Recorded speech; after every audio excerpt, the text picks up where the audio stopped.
दोस्तों, कथा संजीवनी में आप सभी का स्वागत है। दोस्तों, एक बार भगवान शिव माता पार्वती के साथ भ्रमण कर रहे थे।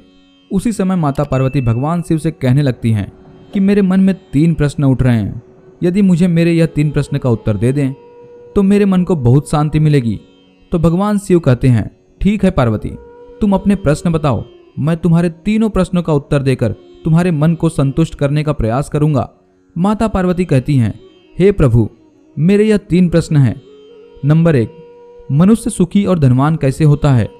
नंबर 2, कर्ज में डूबा मनुष्य कर्ज मुक्त कैसे हो सकता है? नंबर 3, माता लक्ष्मी को प्रसन्न कैसे किया जा सकता है? दोस्तों, माता पार्वती की यह बात सुनकर भगवान शिव कहने लगते हैं, देखो पार्वती, अब मैं तुम्हें एक कहानी सुनाऊंगा। इस कहानी को बड़े ही ध्यान से सुनना। इस कहानी को सुनने के बाद तुम्हारे तीनों प्रश्नों के उत्तर तुम्हें निश्चिंत मिलेंगे और तुम्हारे मन को शांति अवश्य मिलेगी। तो दोस्तों, एक बार भगवान विष्णु शेषनाग की सैया पर बैठे बैठे अकुला गए तो उनके मन में एक विचार आया, चलो पृथ्वी पर घूमने के लिए चलते हैं। मुझे कई साल बीत गए हैं, मैं पृथ्वी पर नहीं गया। और इस प्रकार का विचार करके विष्णु जी अपनी यात्रा की तैयारी में लग गए। उधर विष्णु जी को तैयार होते देख माता लक्ष्मी जी आ जाती हैं और माता लक्ष्मी जी पूछने लगती हैं, प्रभु आप सुबह सुबह कहाँ पर जाने की तैयारी कर रहे हो? तो विष्णु जी कहने लगे, लक्ष्मी, मैं धरती लोक पर घूमने के लिए जा रहा हूँ। इतना सुनने के बाद भगवान विष्णु से लक्ष्मी जी कहने लगी, हे स्वामी, क्या मैं भी आपके साथ चल सकती हूँ? तो भगवान विष्णु ने कुछ पल के लिए सोचा और फिर कहा, मेरे साथ तुम एक शर्त पर चल सकती हो। तुम मेरी शर्त स्वीकार करती हो तो मैं तुम्हें अपने साथ ले चलने के लिए तैयार हूँ। ऐसी बात सुनकर लक्ष्मी जी कहती हैं, ठीक है प्रभु, आप मुझे अपनी शर्त बताओ। मुझे आपकी हर शर्त मंजूर है, पर मुझे आप अपने साथ ले चलो। मैं आपके बिना यहाँ पर नहीं रह सकती।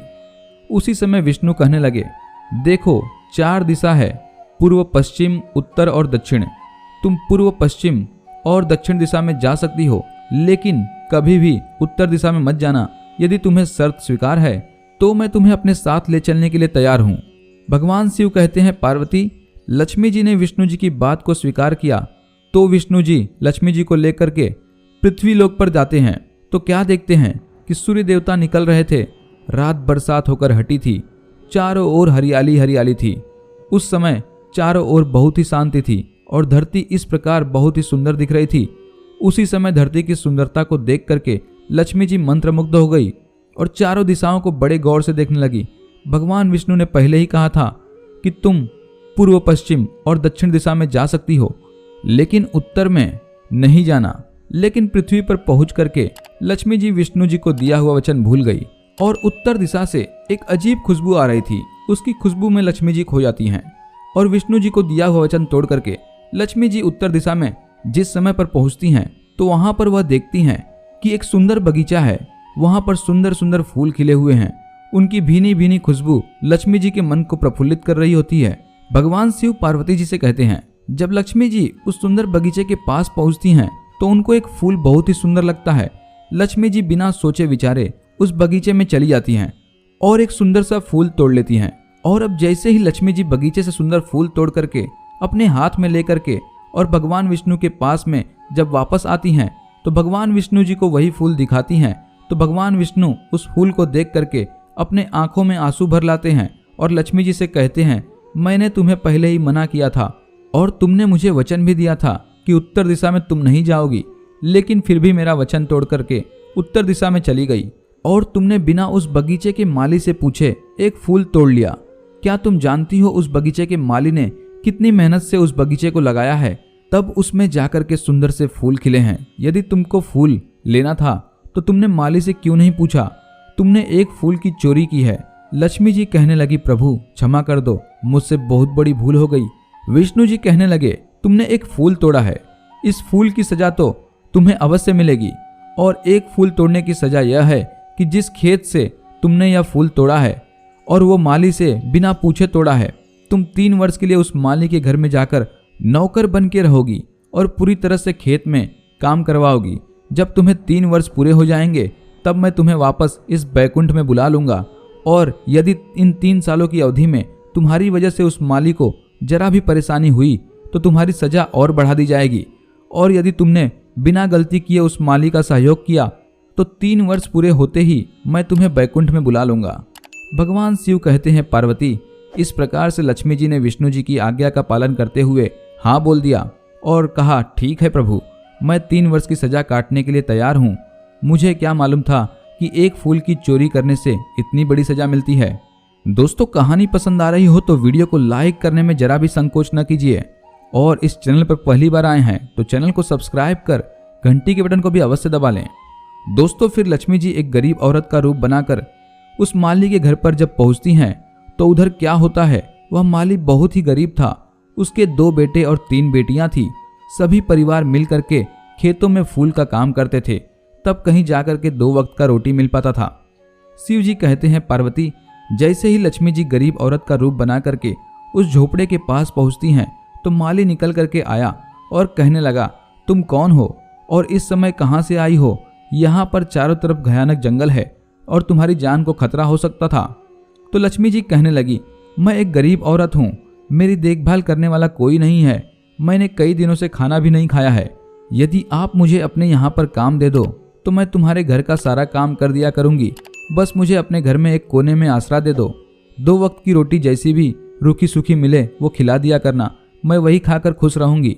भगवान शिव कहते हैं, पार्वती, उधर जो माली था वह गरीब था लेकिन उसका दिल बहुत दयालु था। वह कहने लगा, मेरे 2 बेटे और 3 बेटियां हैं, तुम घर में आ जाओ।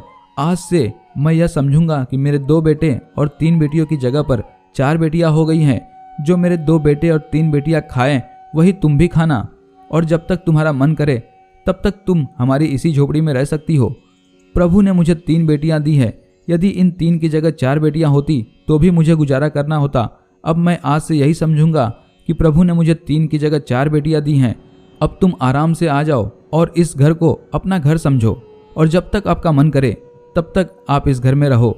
भगवान शिव पार्वती से कहते हैं, जैसे ही उस माली ने लक्ष्मी जी को अपनी झोपड़ी में शरण दी और लक्ष्मी जी उस माली के घर में नौकरानी बनकर काम करने लगी, और अब खेतों में माली के साथ लक्ष्मी जी भी काम करने के लिए जाती थी। जिस दिन लक्ष्मी जी पहली बार खेतों में पहुंची और सब लौट करके घर वापस आए तो वह माली कहने लगा कि बेटी, तुम काम मत किया करो, काम हम सब कर लेंगे, तुम हमारी मेहमान हो, तुम आराम से इस घर में रहो। तुमने कभी भी खेतों में काम नहीं किया होगा, तुम्हारे शरीर में दर्द होने लगेगा। लक्ष्मी जी कहने लगी, नहीं, कोई बात नहीं है, मैं आपके साथ मेहनत करूंगी तो धीरे धीरे मुझे भी आदत पड़ जाएगी। भगवान शिव पार्वती से कहते हैं, पहले दिन लक्ष्मी जी ने जो माली के साथ खेतों में कार्य किया और दूसरे दिन जब माली ने खेतों में से फूल तोड़े तो पहले जो 1 दलिया फूल निकलते थे उसी खेत में 4 दलिया फूल निकले।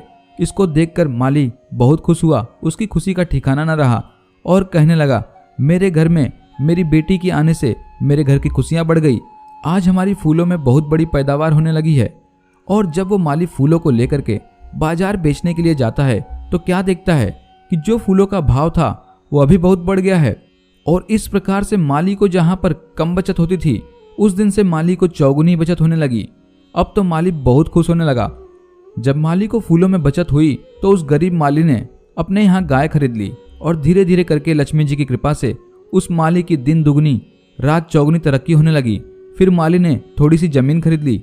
माली और उसका परिवार जो फटे कपड़े पहनता था उसने सबके लिए अच्छे अच्छे कपड़े बनवाए, साथ में लक्ष्मी जी के लिए भी कपड़े बनवाए और कहा, ये तुम्हारे आने से हमारे घर की गरीबी दूर हो गई है, अब हमारे फूलों में बहुत बचत होने लगी है।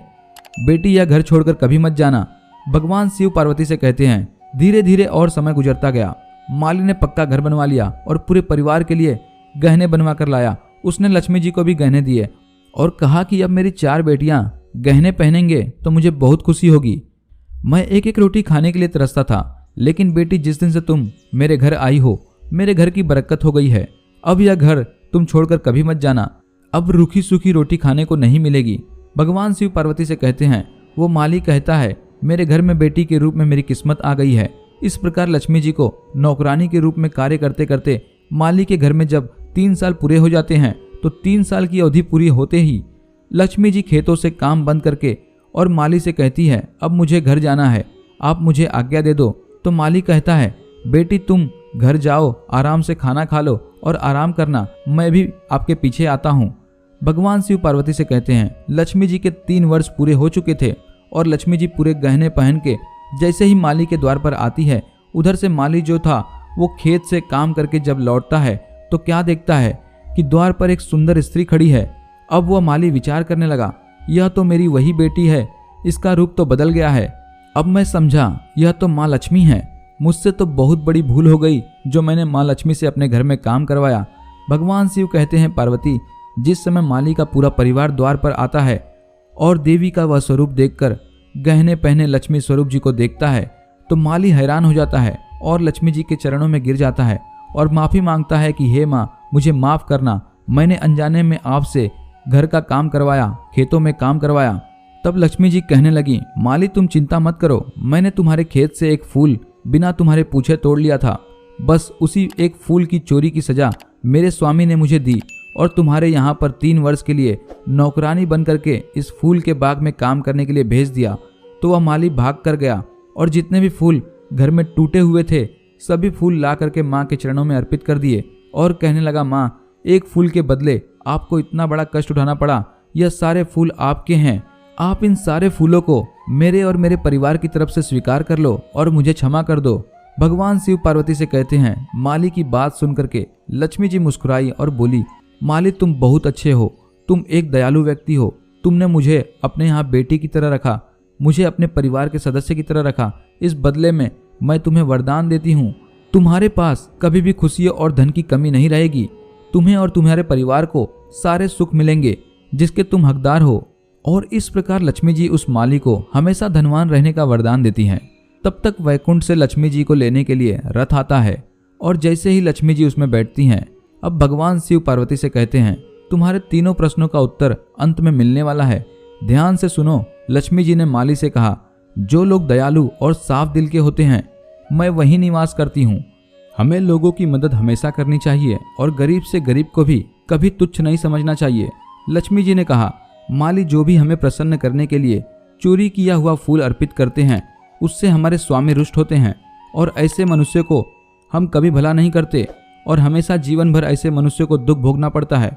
ऐसे मनुष्य कर्ज में डूबे रहते हैं और हमारी कृपा उसी मनुष्य के ऊपर होती है, वही सुखी और धनवान होता है, वही मनुष्य हमेशा कर्ज मुक्त होता है और वही मनुष्य को हम पसंद करते हैं जो गरीबों की मदद करता है, धर्म पर चलता है, गरीबों की सेवा करता है, दयालु और साफ दिल का होता है, जिसके घर में हमेशा प्रेम भावना रहती है और जो पूजा में हमारे लिए फूल अर्पित करता है, किसी के खेत से चोरी करके नहीं लाता, किसी भी स्थान से चोरी करके नहीं लाता। और जब वह फूल वाले व्यक्ति को जिसने वह बगीचा लगाया था इसके ऊपर फूल खिलाए, उसको लेने के बदले में उसको धन देता है और फिर हमारे लिए वह फूल अर्पित करता है, तब मेरे स्वामी की खुशी होती है और फिर मैं ऐसे मनुष्य के ऊपर हमेशा कृपा करती हूँ और वह मनुष्य जीवन भर हमेशा सुखी और धनवान बना रहता है।